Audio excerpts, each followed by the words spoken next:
전 시간에 전 세계적으로 무역량은 계속 증가한다 그랬죠. 네. 무역량이 증가하면은 국제 통화도 증가해야 되죠. 그렇죠? 국제 통화도 증가해야 되는데 국제 통화가 증가하기 위해서는 미국이 무엇을 봐야 돼요? 미국 바깥으로 달러는 미국에서 발행하는데 미국 바깥으로 나가면은 미국의 수출이 많아야 돼, 수입이 더 많아야 돼. 수입이 많아서 미국이 무역수지 적자를 봐야만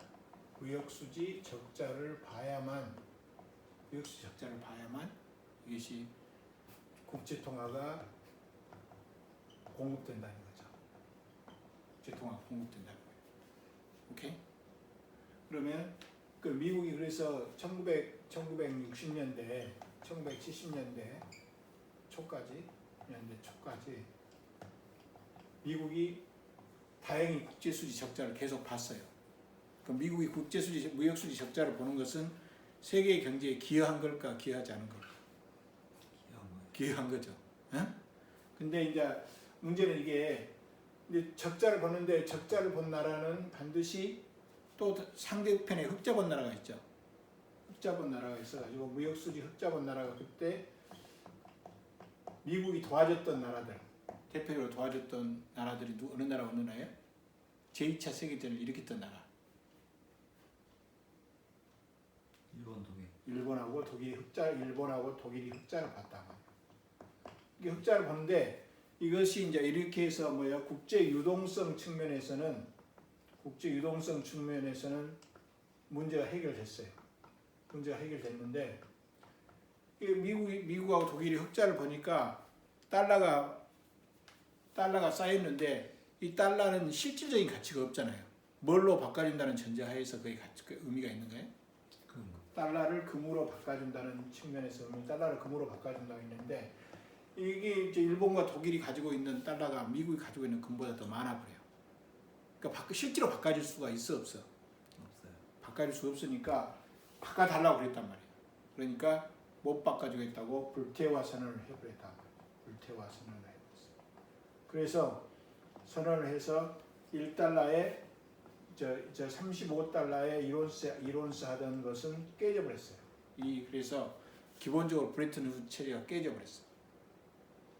그래가지고 그 뒤로 닉슨이 1달러에 38달러에 1온스 하로 이렇게 바꾸고 좀 변동할 수 있도록 아예 고정시키지 않고 변동할 수 있도록 허용하는 조치를 취해놓고 닉슨이 뭐라 그랬냐면은 닉슨이 이것은 세계 통화 역사에서 가장 놀라운 사건, 위대한 사건이다.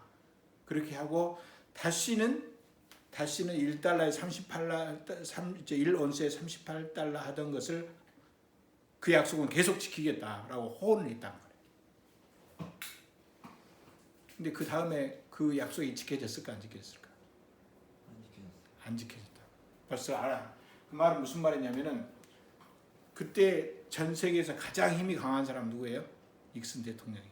그렇죠? 닉슨 대통령보다 더 강한 것이 뭐라는 거예요?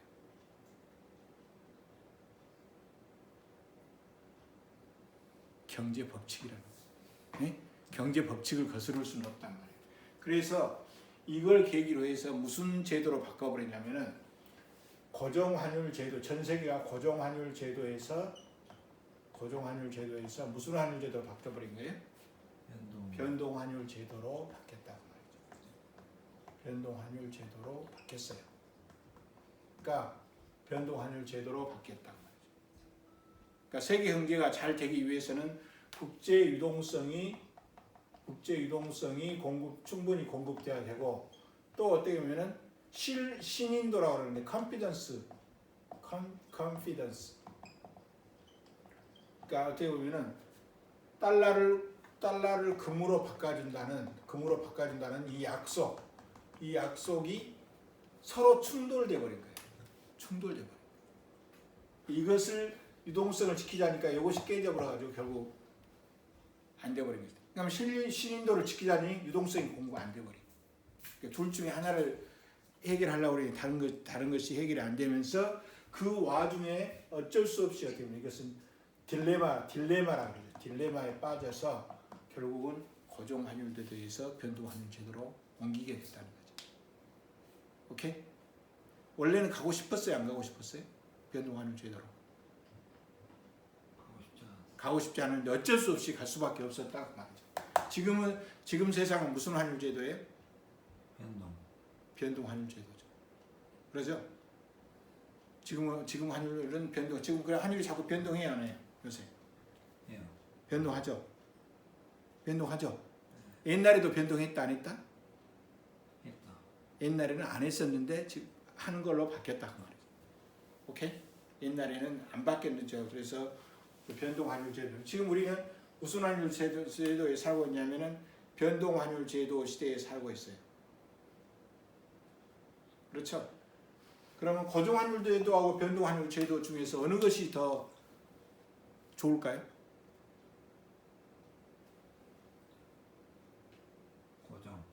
고정이 좋을까요?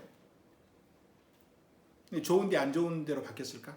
근데 고정 환율 제도와 변동 환율 제도는 고정 환율 제도와 변동 환율 제도는 어느 것이 좋다, 나쁘다 이렇게 딱 말하기 어렵고 장단점이 있다 이렇게 이것이 다 모든 것이 그렇지 장단점이 있는 거예요. 그러니까 지금은 그러니까 변동 환율 제도의 가장 안 좋은 점은 뭐예요? 환율이 자꾸 올라갔다 내려갔다 하니까 무역하는 사람들이 좀 그 마음이 불안해 안 불안해? 불안해져. 그것을 뭐라 하면 환위험이 발생할 수 있다. 환위험이 발생할 수 있어요. 그러니까 이 환위험은 무역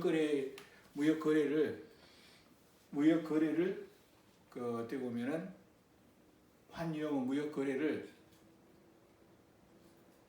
그 저해하는 요인이 되죠. 그렇죠? 그래서 지금 시대에 와서는 이 어떻게 환율의 변동에 대한 예측이 정말 중요한 거예요. 그 시대입니다. 지금 세상에서. 그래요, 안 그래요? 그렇죠? 그러니까 무역업자는 그 모든 국제 거래는 예를 들면 자본 거래든 간에 무역 거래든 간에 두 가지 그를 해야 돼요. 일단은 무역으로 하면은 아이템, 내가 어떤 아이템 예를 마스크를 사고 판다면 마스크를 가지고 이익을 보는 것 있고 마스크의 아이템 플러스 어떻게 돼요? 이 아이템을 수출하면 달러로 받죠. 그 달러를 우리나라 통화로 바꿔야 되는데 이것을 원화로 바꿔야 된다는 말이에요. 네? 원화로 받기 때문에 환율에 영향을 받아. 그러니까 어떤 기업가가 이익을 보느냐 안 보냐는 두 가지 요소가 있다. 아이템에서 이익을 볼 수도 있어. 근데 환율에서 손해를 봐볼 수도 있어. 그렇죠? 그러니까 무역 자체에서는 이익을 받는데 환율에서 손해 봐볼 수 있고 또 아이템에서 이익 받는데 환율에서 또 이익 봐볼 수도 있고 아이템에서 손해를 봤는데 환율에서 또 손해를 봐볼 수도 있고 또 아이템에서는 손해를 봤는데 환율에서 이익을 볼 수도 있다는 거예요. 그렇죠? 그래서 그러니까 지금은 환율이 변동하는 세계이기 때문에 환율이 어떻게 하느냐 하는 것은 아이템을 가지고 이익을 보는 것만큼 중요한 세상이 되어버린 거예요. 지금 우리 코로나 사태에서 환율이 자꾸 올라갔다 내려갔다 해요, 안 해요? 해요. 그렇죠? 그래서 환율이 무엇 때문에 올라가고 무엇 때문에 내려가느냐 하는 것은 아주 그 중요한 어떤 모든 기업들인 지금은 대부분 글로벌 기업들은 아주 중요한 문제가 되어버렸다. 내가 외국에다 투자를 할 때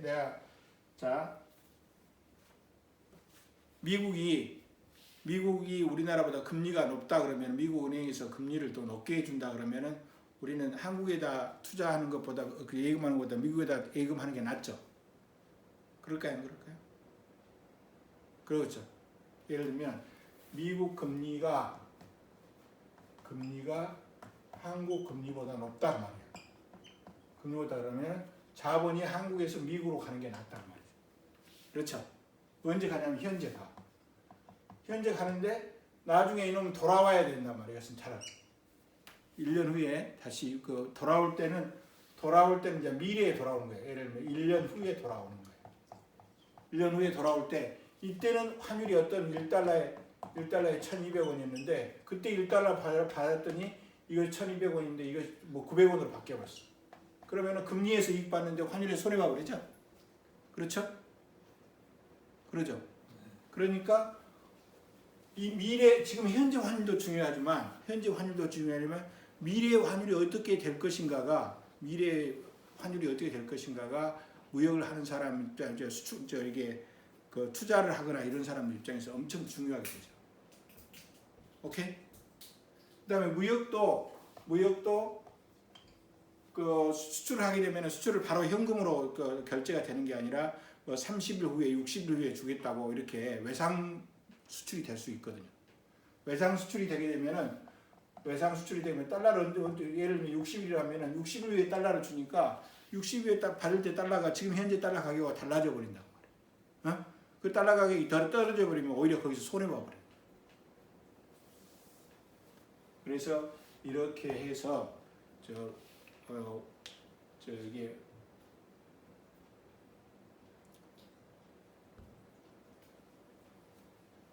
금리 차이나 이렇게 무역을 통해서 환율이 매우 중요한 역할을 한다는 거죠. 알겠습니까? 네. 자, 그러면 간단하게 한번 환율은 어떤 때 올라가고 어떤 환율의 변동 요인은 뭘까요? 환율의 변동 요인. 그 글로벌 반대에서 환율의 변동 요인은 아주 중요하죠. 한번 생각해 보세요. 환율이 올라가거나 내려가는 데 있어서 가장 중요한 요인은 뭐예요? 달러의 양. 그렇죠. 달러의 양인데 이 양은 두 가지가 있어. 양 하지 말고 양은 두 가지 양이 있죠. 무슨 양과 무슨 양? 달러 양은 양이 맞아. 무슨 양인데 앞에가 무슨 양이 무슨 양과 무슨 양이 있어.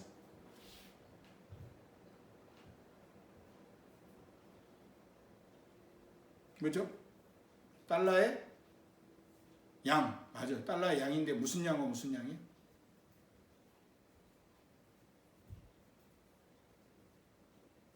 이게 환율이라는 것은 환율이란 무엇이냐? 그러니까 환율의 변동 요인할 때 환율의 정의를 한번 해봅시다. 환율의 정의. 환율의 정의가 뭐죠? 환율이라는 것은 무엇 가격이 아니에요. 일단. 달러의 가격. 그렇죠. 가격이다. 무엇의 가격이요? 달러의 가격. 자, 달러의 가격. 가격은 무엇과 무엇에 의해서 결정된다? 수요 공급. 그러니까 양은 무슨 양과 무슨 양? 수요량과 공급량에 의해서 결정된다. 오케이? 그 달러의 수요량과 공급량에 의해서 결정된다. 공급량에 의해서 결정된다. 기본적으로. 오케이? 그렇죠? 네. 달러를 수요하는 것은 수출일까요? 수입일까요? 달러를 사는 것은 수출이요? 수입이요? 수요하는 것은? 필요로 하는 것은? 수입하는 데 달러가 필요해? 아니면 수출하는 데 달러가 필요해? 수입하는 데 달러가 필요하죠. 달러가 들어오는 것은 수출 때문에 달러가 들어와? 수입 때문에 달러가 들어와? 수출 때문에 달러가 들어오죠. 그렇죠? 그러면 수출이 수입보다 많다고 말하면 달러의 공급량이 수요량보다 많다는 거죠? 그래요? 안 그래요? 그래요? 안 그래요? 네. 그러면 공급량이 벌려면 달러 가격이 떨어질까? 공급량이 많으면 수출이 수입보다 많으면 달러 가격이 떨어질까? 올라갈까? 공급량이 많으니까 물건이 너무 많아. 달러가 너무 많아. 떨어져요. 그래서 환율이 하락한다. 그러니까 무역 수지가 흑자가 되면은 수출이 수입보다 많으면 달러 가격이 떨어지는 거예요. 오케이? 수입이 수출보다 많으면 상승. 수입이 수출보다 많으면 달러 가격이 올라가요. 올라가죠. 오케이? 그러면 그 달러는 이렇게 수출과 수입이라는 거는 실물에 의해서 결정되기도 하지만 또는 자산에 의해서도 결정이 되는 자산에는 무엇과 무엇이 있어요? 자산. 물건이 아니고 자산에는 대표적인 자산이 뭐가 있어요?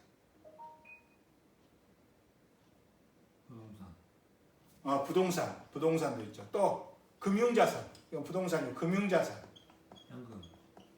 금융자산, 현금도 부동산 자산이 오케이. 그다음에 현금도 있고 또 달러도 현금이니까. 그다음에 또 뭐가 있어요? 대표적인 자산. 증권. 그렇죠. 증권 있고 또 증권 말고 뭐 있어요? 증권 말고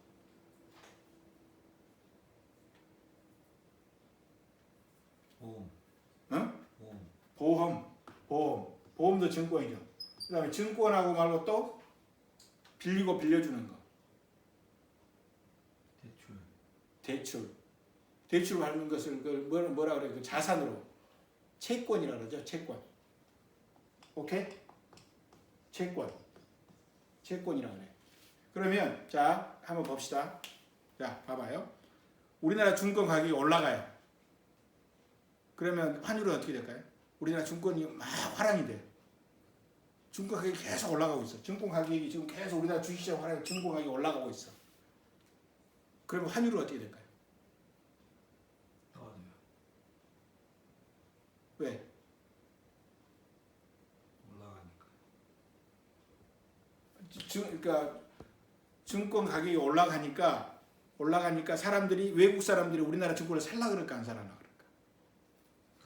살라 그러죠. 그럼 우리나라 증권을 살려면 달러가 들어올까 나갈까? 들어오죠. 그러니까 달러 공급이 늘어나니까 지금 우리나라 그러니까 증권 시장이 화랑이 되면 우리 외국 사람들이 증권을 살라 그래요. 증권을 사기 위해서는 달러를 가져와. 그러니까 달러의 공급이 늘어나니까 환율은 떨어진다 그 말이죠. 오케이? 그러니까 우리나라 증권이 인기가 있을수록 환율은 떨어져요. 그다음에 우리 IMF 경제 위기 때 IMF 경제 위기가 몇 년에 일어났죠?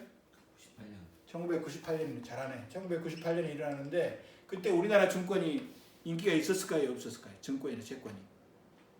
인기 없어요. 그러니까 증권이나 채권이 인기가 없어. 그러면 증권이나 채권을 뭐라고 팔아서 나가려고 그러겠죠. 그렇죠? 네. 그럼 팔아서 나가려고 그러면은 원화를 증권은 원화로 되어 있기 때문에 원화를 팔라고 달러를 살라 그러죠. 그렇죠? 이 달러를 살라고 달러를 자꾸 사야 되니까 달러 가격이 어떻게 되겠어요? IMF 경제 위기 때 달러 가격이 달러 사야 되니까 달러 가격이 올라가겠죠? 네. 그러면 그때는 어때? 환율이 어떻게 돼? 그러면 달러 가격이 올라가면 환율 올라요. 환율이 상승한다. 환율이 상승한다. 그때 환율이 1달러에 얼마까지 상승한지 알아요? 지금 환율이 1달러에 얼마지 보도? 1200. 1200인데 그때는 IMF 때는 2,000원까지 올라갔어.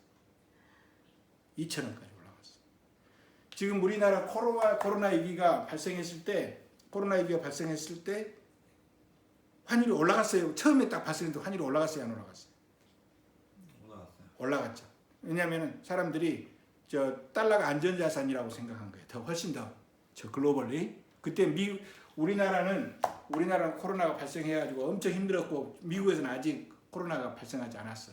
그때 우리나라 원화 가치는 원화를 뭘로 바꾸고 싶었는지 달러로 바꾸고 싶었단 말이에요. 그러니까 달러 가격이 올라갔죠. 그렇죠?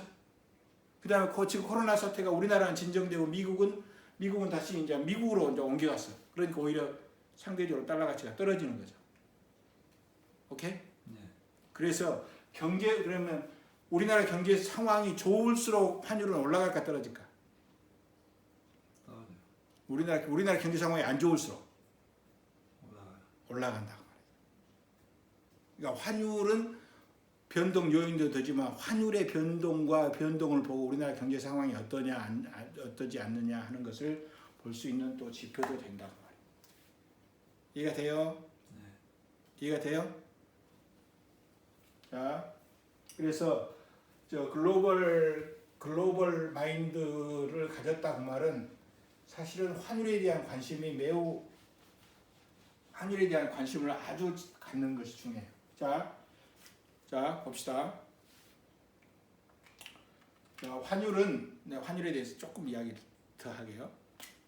환율은 대표적인 가격 중에 하나죠, 환율. 그다음에 또 다른 대표적인 가격이 하나 있어요. 두 개가 있어. 무엇과 무엇일까? 금리 물가.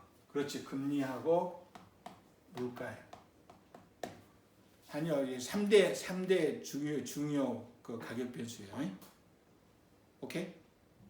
그러니까 환율만 보면 안 되고 금리하고 물가하고 연관 속에서 봐야 된다.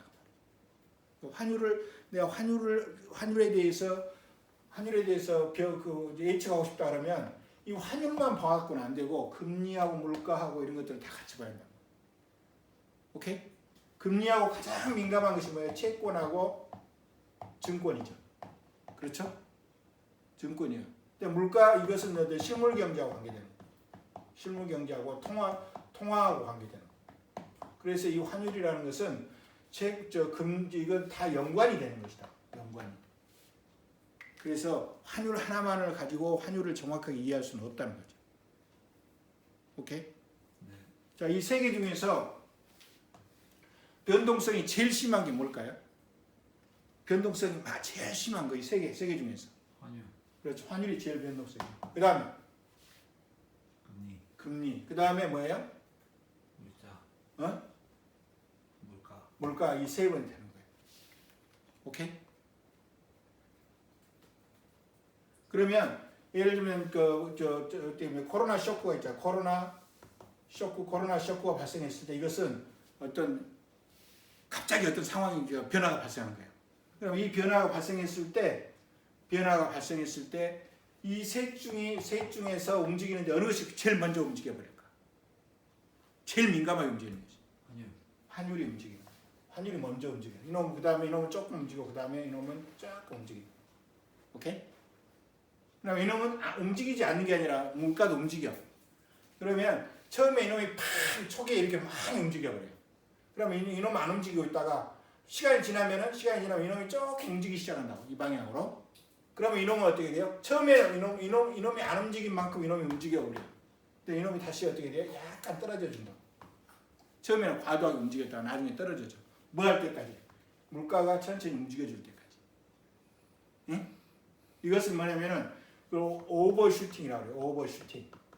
오버슈팅이라는 것은 오버해버린다. 과잉으로 옮겨준다. 다른 것이 천천히 움직이니까 이것이 움직여야 될 만큼 이놈이 더 움직여져. 그래갖고 이놈이 움직이면 나중에 떨어져죠.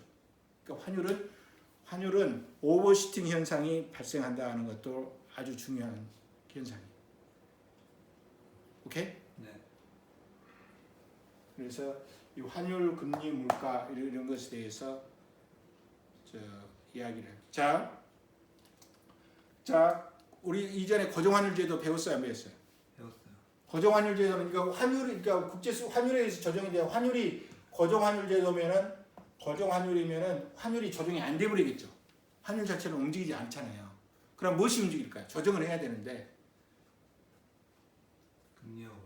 금리하고 물가가 움직이는데 그러니까 고정환율제도에서는 어떤 식으로 조정이 이루어져야 되나? 국제수지 불균형이 생기면 조정이 이루어져야 되는데 제일 고정환율제에서는 이론가들이 이렇게 생각했어요. 자, 국제수지 흑자가 된다 이게. 고정환율제 흑자 될 수 있겠죠. 흑자가 되면은 달러가 많이 들어와요, 안 들어와요? 들어와요. 달러가 많이 들어온다고. 달러 유입되고 달러 유입되면 원화로 바꿔줘야 되죠. 달러가 들어오면 원화로 바꿔줘야 되죠. 그러니까 통화량이 증가하는 거예요. 통화량이 증가해서 통화량이 증가하면은 그 다음에 뭐가 증가하는 거예요? 통화량이 증가하면 뭐가 증가하는 걸로 보는 거예요? 환율. 환율은 고정환이 되니까 안 움직이니까. 대표적인 우리가 그 맹규의 10대 경제율 통화량이 2배 증가하면 뭐가 증가한다고 딱 보는 거예요. 통화량 뭐? 돈을 많이 찍어내면 뭐가 올라가 버려? 물가. 그렇지, 물가가 올라간다고. 이 물가가 올라가면은 그 물가 상승하면은 우리나라 물건 가격이 비싸진단 말이야. 그러면 수출이 되겠어요, 안 되겠어요? 안 되죠. 수입은 많이 돼야 안 돼. 우리나라 물가가 비싸지. 외국 물가가 싸지니까 수입은 많이 되죠. 네. 그러니까 흑자가 개선된다고 이런 식으로 생각을 했었어요. 고정 환율 제도에서. 근데 실제로는 이렇게 되는 게 아니고 실제로 이론적으로 이렇게 했는데 실제로는 무엇이 움직여버렸냐면 금리 차에 의해서 자본이 이동해 버렸어요. 자본 이동. 그러니까 물건이 이게 이제 물건이 이동한 게 아니라 무엇보다 무엇이 먼저 이루어져 자본 이동이 이루어진 거예요. 금리 차에 의해서 수익률 차에서 자본이 이동해 버렸다. 그러니까 고정 환율 제도에서는 이론적으로는 통화량이 증가해서 물가가 상승해 갖고 이게 조정이 된다. 이렇게 이론적으로는 생각했는데 실제로 데이터를 보니까 뭐가 움직여 버린 거예요? 금리 차에 의한 자본 이동에 의해서 조정이 되어 버렸어요. 물가는 크게 변하지 않고. 그래서 그 말은 무슨 말이냐? 이것은 잘 안 움직인다는 거죠. 그렇죠? 금리가 먼저 움직여. 지금은 이제 변동환율 제도니까 이것이 제일 먼저 움직여. 그러니까 1번 변동성이 제일 큰 거예요. 환율. 그 다음에 두 번째 금리, 세 번째 물가. 이렇게. 오케이? 네. 좀 이해가 됐어요? 네. 그래서 국제 글로벌 마인드를 갖는다는 것은 뭐냐면은 오늘 강의로 보면은 글로벌 마인드라는 것은 무엇에 관심을 갖는다는 거예요. 환율에 관심을 갖는단 말이에요. 환율이 무엇이냐? 환율이 왜 올라가고 왜 떨어지냐? 그 원인이 무엇이냐? 그것을 잘 알지 않고는 그 글로벌리 비즈니스를 하기가 쉽지 않다는 거죠. 그렇죠?